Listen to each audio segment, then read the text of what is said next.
can be subjective, but when you want to test and demonstrate that your methods work, that there you have to be objective and use scientific methods. I think we may have to revise our protocols there, because the purely objective method of studying, say, medical outcomes excludes the very thing we are talking about, and that is consciousness.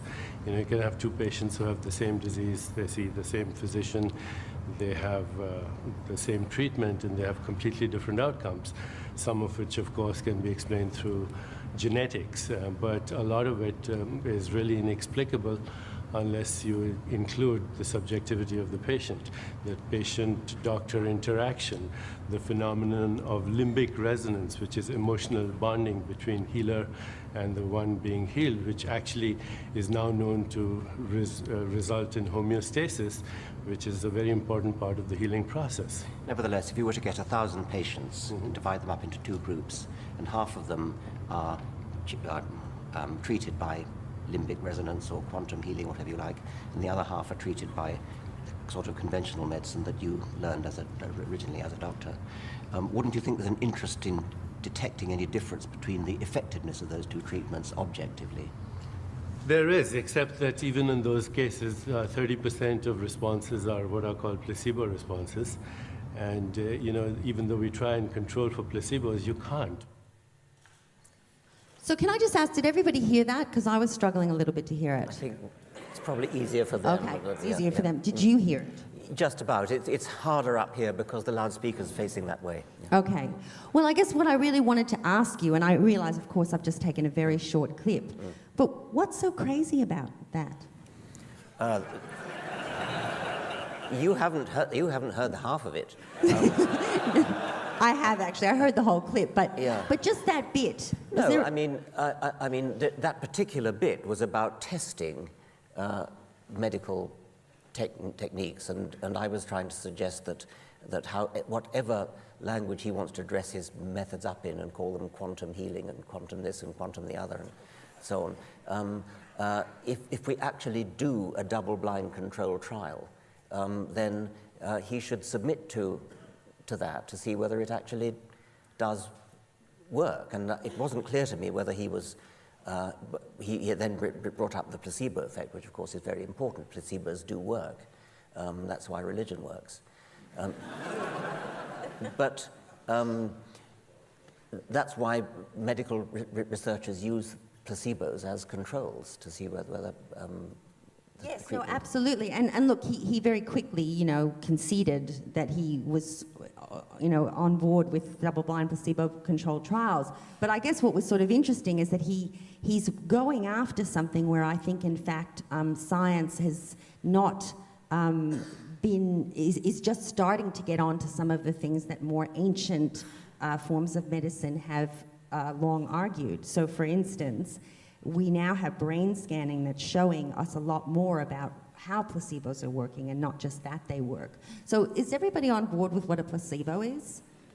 Okay, so what we know is that if you, for instance, there's an amazing guy who Richard and I have spoken about before, a guy named Dan Arelli who suffered burns up to 70% of his body when he was a child. He was basically spent a year in a burns unit, and he saw people screaming in pain. The nurses would give them saline and they actually would stop being in pain. So he was witnessing that. He then went on to do some more research. And so now there's sort of fantastically interesting research that says we actually make the drug in our body that we believe the placebo to be. So if I tell you the sugar pill is a mood lifter, you'll be less depressed. If I tell you it's a painkiller, the part in your brain that kills pain will light up. And they also are now talking about, and it's an area that they're calling neuroimmunology, epigenetics. And they're saying that what they think might be going on, for instance, with something like meditation, which we poo-pooed for so many years as having any impact on disease, may be impacting us because it's enacting the relaxation response, which is helping our body switch on and off diseases, to inhibit, to start disease processes. So does that mean that we were too dismissive? What that is showing is that science will show what works. And I mean, if scientific methods can come along and show that some traditional remedy, some traditional meditation or whatever it might be works, then it becomes incorporated into medicine. What we don't want to do is to say that something like homeopathy, which is traditional and which has never been shown to work and almost cannot be shown to work because there's no difference between the control and the experimental. If by some extraordinary fluke it turned out, I mustn't use the word fluke, if it turned out that homeopathy did work, that would be a wonderful scientific finding. I mean, that would be the homeopath who actually demonstrated that homeopathy worked would not only win the Nobel Prize for medicine, they'd win the Nobel Prize for physics as well, because it would... Well, presumably any effect you get with homeopathy is all down to placebo, because as you say, it's been tested quite extensively. But I guess what interests... more to the point, there's no difference between the bottle that contains the dose and the bottle that contains the control. It's been calculated that for the most effective, according to the homeopaths, they think that the more dilute it is, the more effective it is, not the less effective it is. The highest doses, which they really, really rate, there would be one molecule of the active ingredient in a volume of water the size of the solar system. So, what's interesting, though, I guess for me in all of this, is how do we, as people who, because I only started paying attention to this stuff exactly as you said, when the science started bringing in the results and explaining things that other practitioners in my world, because as you may know, traditional Chinese medicine is now a nationally registered health practice in Australia. So I know some traditional Chinese medicine practitioners. They've been saying some of the stuff that science is now validating for hundreds and hundreds of years. So the question becomes, how do we go about, prior to the validation by science, treating the claims that come to us from alternative health practitioners and areas? Well, I hope that doesn't include using body parts from tigers, etc., which is one of the problems that... I'll speak to him about it. Yeah. But of course, medical science needs to test all sorts of new drugs, new things. I mean, aspirin comes from the bark of a willow tree, and so on. Of course we need to do that. There's no particular reason to expect that it'll come from some superstitious tradition than that it'll come from anywhere else. But test it. If it works, it becomes part of medicine. If it doesn't work, then it doesn't become part of medicine. In the case of homeopathy, what they claim is that even though there are no molecules left in the shaken dose, the water has a memory which picks up. Well, I mean, you can laugh, but it could be true. You could demonstrate it to be true.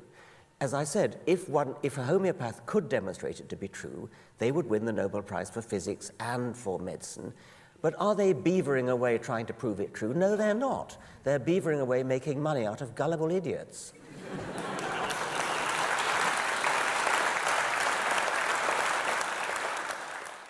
This is what's called a donkey. Well, it's called a donkey. I know you'll be surprised to learn that.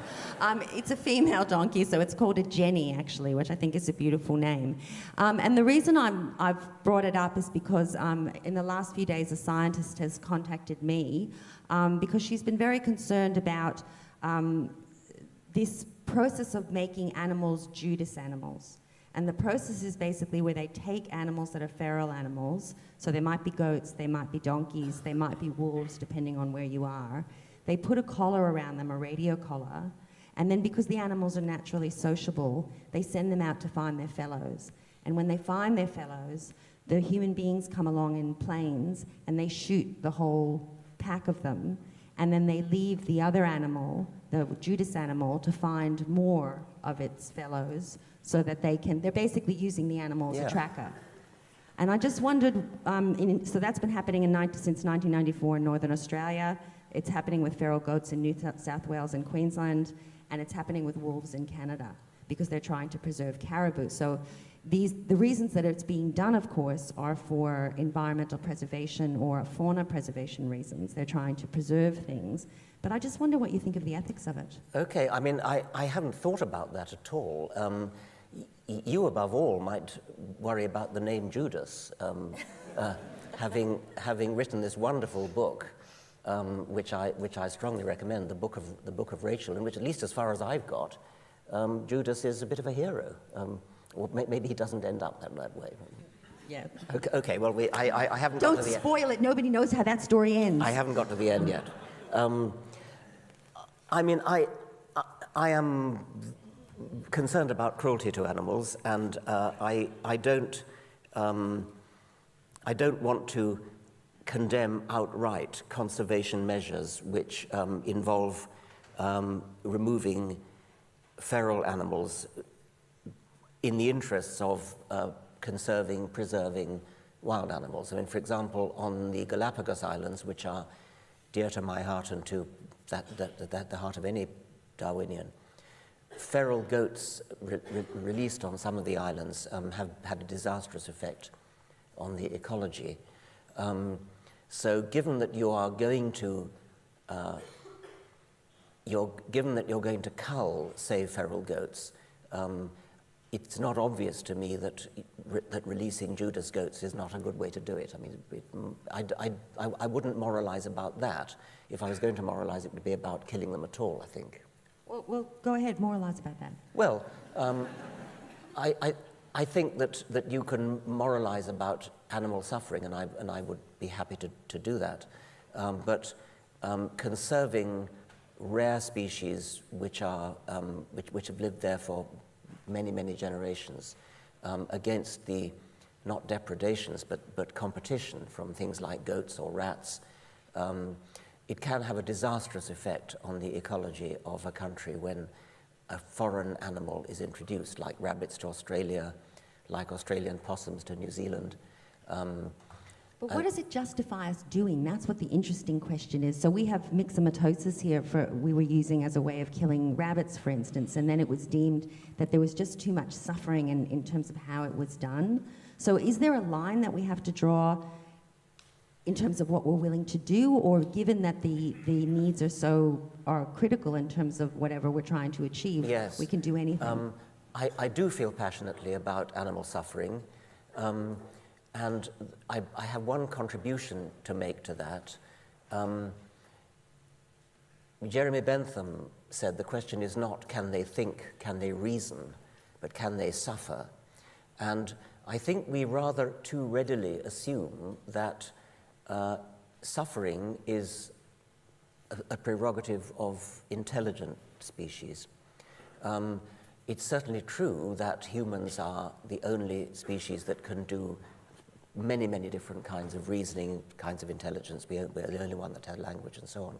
But suffering is not something for which you need intelligence.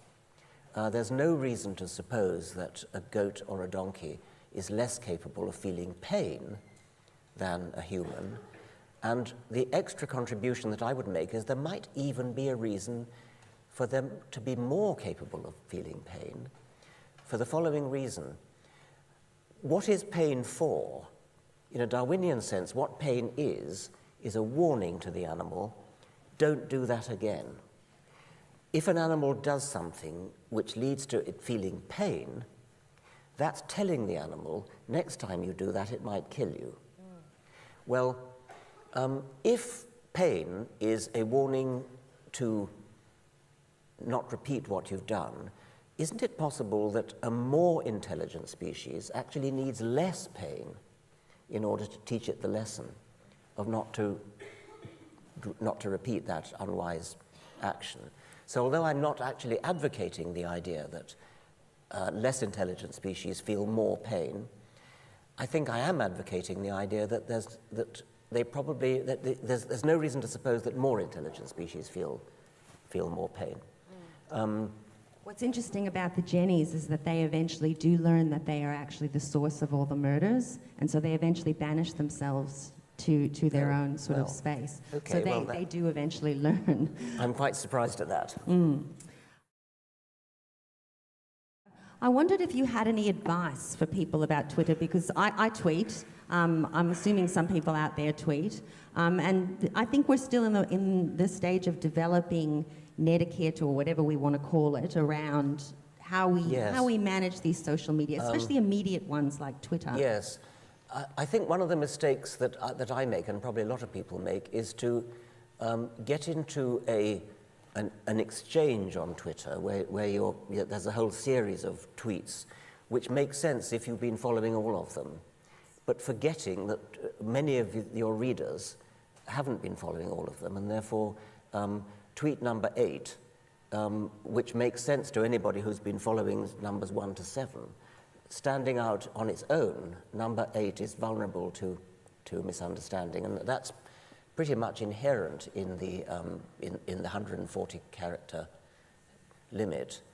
One of the things I've learned to do is to chain them together by replying to myself and then deleting my name. So if you do that, if you find the earlier one of the series that you've been doing, reply to yourself, delete your own name, and then they come out linked with a line. Is someone taking notes?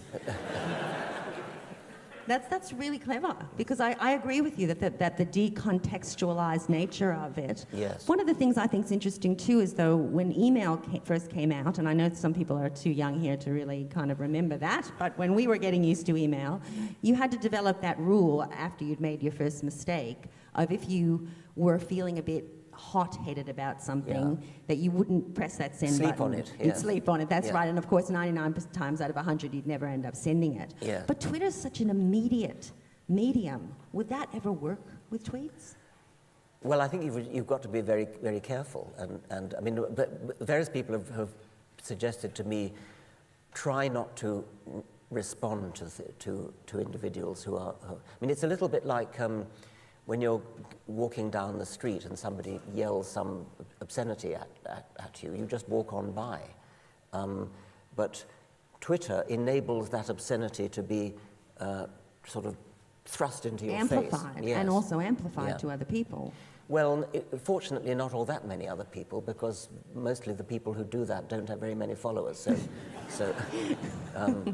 But you have to remind yourself of that, and you have to remind yourself, look, don't worry, this is just the random drunken yob who's yelling obscenities in the street. If you bother to look how many followers he's got, you see the troll numbers, don't you? Yeah. Okay, okay. So we're going to go to questions from the audience. So maybe if we could get the house lights up, and put your hands up. Don't hesitate. Yep.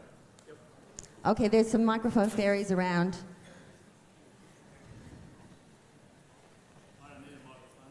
Oh, no, sorry, you'll have to wait like everyone else.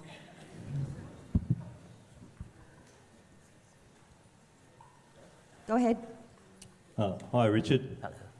Love your work. You've been taken to task by various so-called religious intellectuals and accused of being unsophisticated on terms of philosophy. I just wonder if you have any response to that. I'm thinking in particular of folks like David Bentley Hart, who've hit you up on the argument about God from infinite regress, and suggested that's a category error. I just wonder if you have any response to the suggestion that you are just philosophically unsophisticated. Yes, I do. What we're talking about here is the argument from the improbability of complexity. As a Darwinian biologist, I'm in the business of explaining the prodigious, the stupefyingly prodigious complexity and elegance and illusion of design of living things.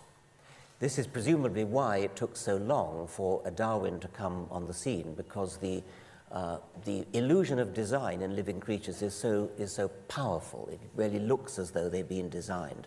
Living bodies are so incredibly complicated, statistically improbable. They couldn't possibly have come about by chance. Absolutely not. So Darwin solved that problem. They don't come about by chance. They come about by a slow, gradual process of accretion, a slow, gradual process of cumulative natural selection, which builds up step by step by step from simple beginnings to complex endings. Simplicity, by definition, is easy to understand. Complexity needs an explanation.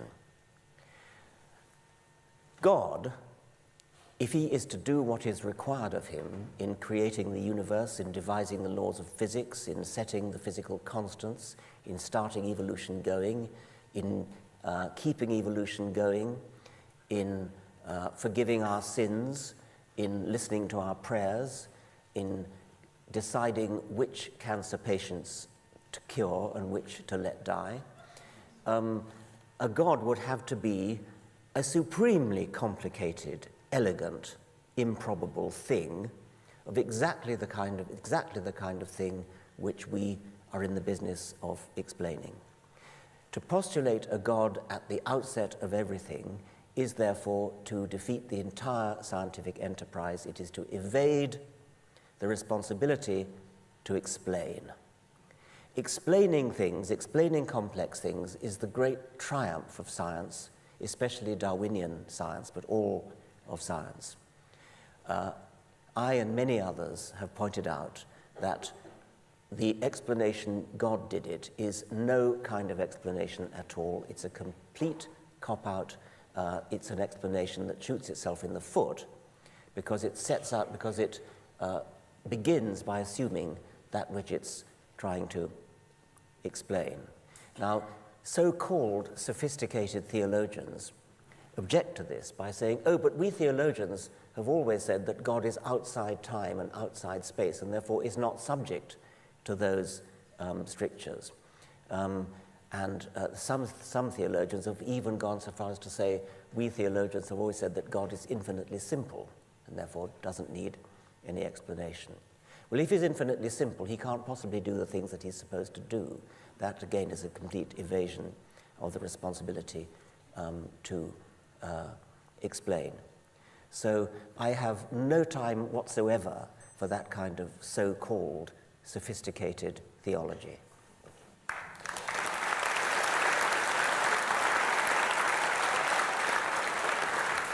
So is my next person up there? Hello? I think my microphone's on over here. Oh, okay. Sorry. Yeah, We're that's struggling okay. to see. Can we get rid of DPAT while we're Oh. Professor Dawkins, it would appear that science has proved that the current British monarchy has no legitimate claim to the throne, in view of the fact that since analysing Richard III's remains and his DNA, that a stray Y chromosome has passed the sheets of the royal bed, or perhaps John of Gaunt, so that Henry VII was not a legitimate descendant of the Plantagenets. So that means the entire British line since 1485 is illegitimate. Do you think I worry about that?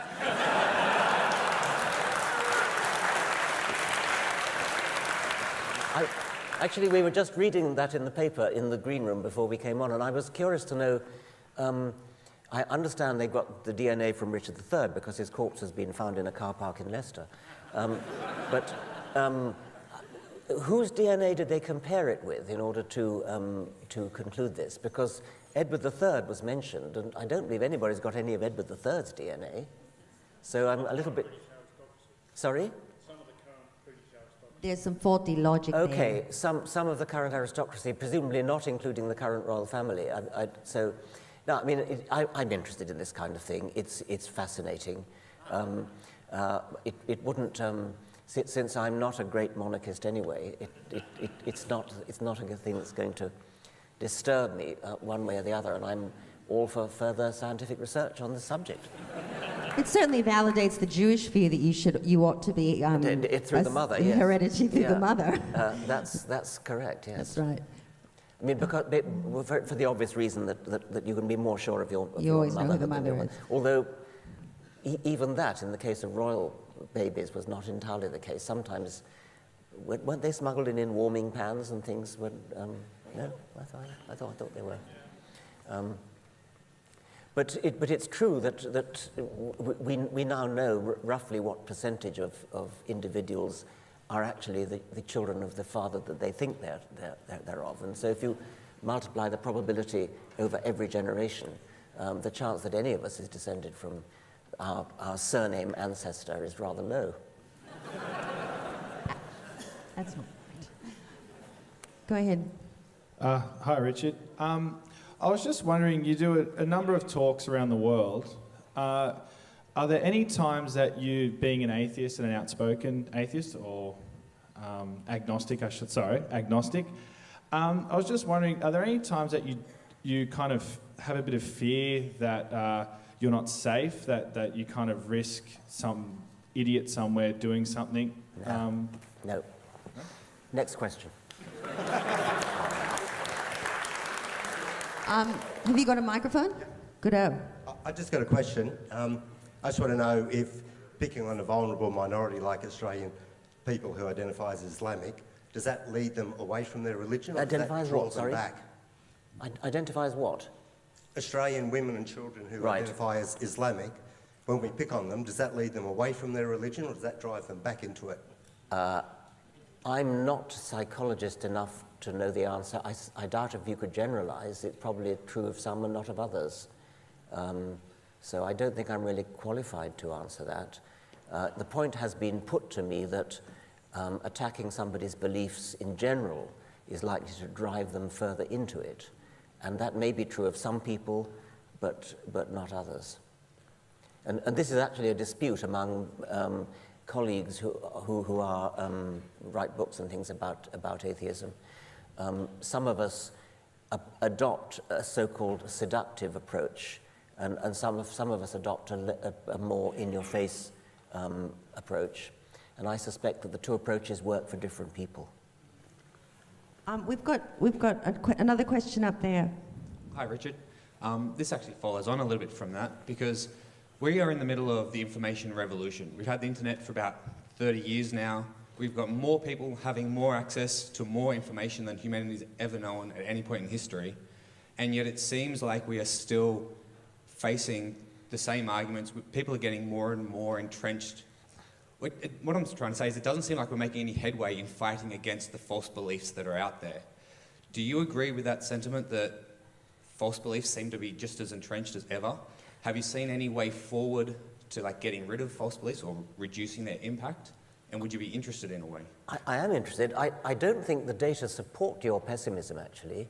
I think that if you look at poll data, at census data, in most Western countries, if not all Western countries, you'll see that there has been a steady decline in religious affiliation over the decades.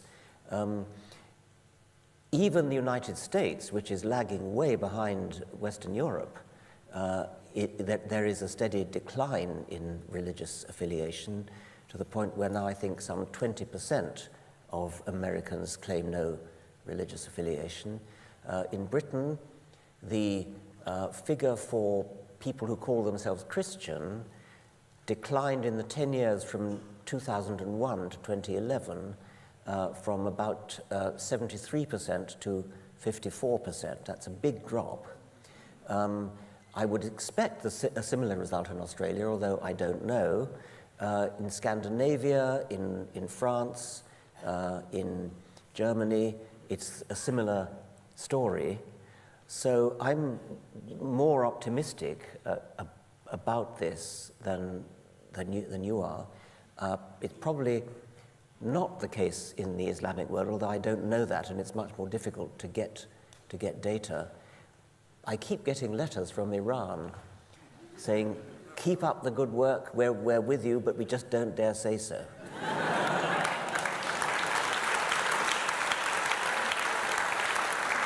And Turkey. Look, I'm going to call on... Oh, sorry, I didn't mean to interrupt you. Are you done? That's fine, no. Are there any women in this audience? Do any of them want to ask any questions? Because it would be good if the mic fairies could deliver a microphone to a woman. Okay, so we're going to do... One there. Okay, so there is one. Well, I don't know how to connect... All right, here.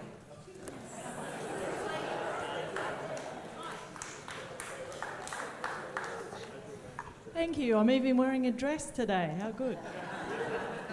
I just wanted to ask, I've come across some research done in America, genetic research on left-wing and right-wing voting preferences. Are you familiar with that?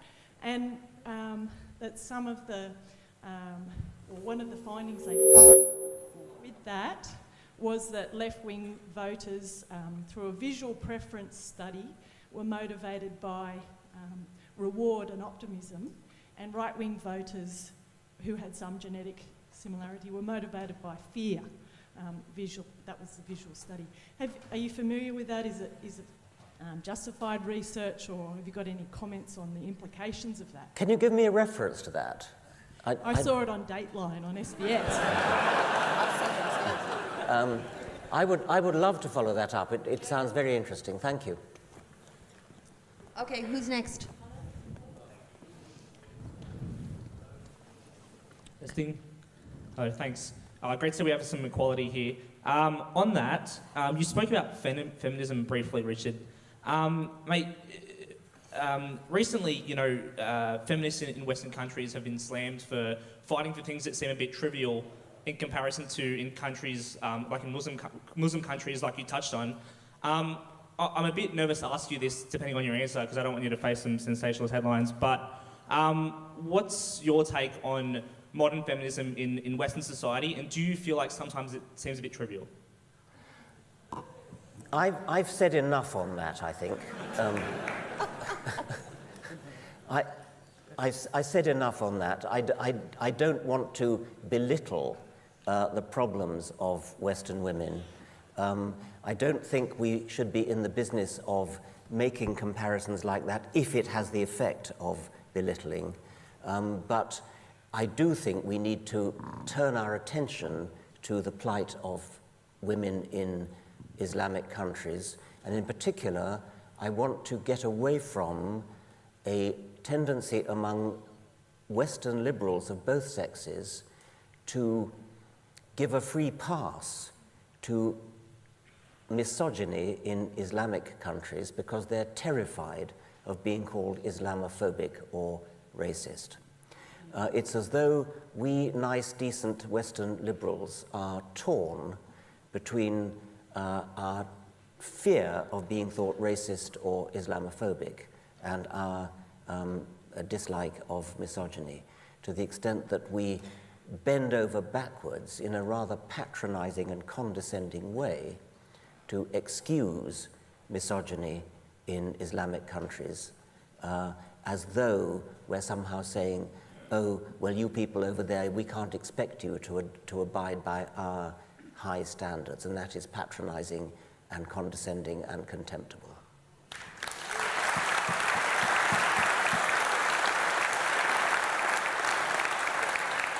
Okay, so where are my microphones? Have I got one there? Okay, there you go. Oh. Maybe I'll go there first. Number 6. Thank you, Leslie and Richard. Leslie, you mentioned meditation earlier, and there's a lot of other pursuits such as looking at beautiful artwork, listening to music, just quiet time for reflection. These sorts of things are quite often referred to as food for the soul or spiritual pursuits. As a skeptic and a non-believer of consciousness continuing after death, and also as a Tai Chi practitioner, which I really love to do, I would love to hear of some other terminology that we can use for these sorts of things. What do you suggest, Richard? Well, I love poetry, I love music. I've got a bit of a blind spot about visual art. I've written a book about the relationship between the sciences and the arts called Unweaving the Rainbow. the burden of the book really is to say that poets like Keats were wrong to criticize science for spoiling the poetry, in particular case the poetry of the rainbow, but in general. I think that science itself is one of the great aesthetic experiences. The contemplation of the heavens, the contemplation of life is a great emotional experience, and I don't want to belittle artistic experience as well. I think that they both belong together. You ask about terminology. Do you mean we want to get away from words like spiritual, which can be misled as loaded words? Yes. Well, I don't mind using any words as long as we define them clearly and people don't misunderstand them, but of course people do misunderstand them. I mean, in some respects, I'm very happy to call myself a spiritual person, but I've got used to that being misunderstood, and so in some ways it's better not to. I think Einstein would have called himself a spiritual person, and I think Einstein actually called himself a religious person, although he did not believe in a God. Yeah. So you've got to be quite careful in your use of terminology, or you'll be. There are people out there who are eager to misunderstand. Thank you. Hi. Could you please comment on the fact that our federal government spends hundreds of millions of dollars putting chaplains into public secular schools? I normally would preface my remarks by saying that I hesitate as an outsider to comment on such things, not being Australian. But in this case, I think it's a bloody disgrace.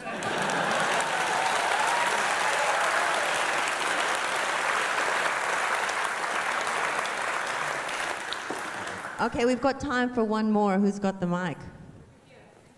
Oh, sorry, go ahead. Hi, Richard. I got a question. What is your view on people who use religion if they're suffering severe adversity and that may actually prevent them from committing suicide or suffering severe depression? And if it does assist individuals or even groups of people in surviving, does it play a part in Darwinian evolution? That's very interesting. There is a certain amount of evidence that religious belief does protect against certain kinds of depression and certain kinds of stress-related diseases as well. The first thing to say about that, of course, is that it doesn't make it true, and I hope that's obvious. So that there are people who simply can't get that point of logic. But it's like a placebo. It's like a placebo, exactly. I mean, it's a very good example of the placebo effect. I suspect it cuts both ways. I think there are many people who actually are driven to despair by their religious belief if they think that they're going to hell, or if it has estranged them from their spouses or from their parents or their offspring or something of that sort. So it can give rise to a lot of suffering as well. Preventing suicide, well, that's another possibility. Incidentally, one of the main objections to assisted suicide, doctor-assisted suicide, comes from religious people. And it's an interesting thought, which when you think about it is pretty obvious, that there are many people who commit suicide while they still are capable of doing so, and probably would not commit suicide if they knew that when the time came, when they were no longer capable of doing it themselves, there was a doctor to help them.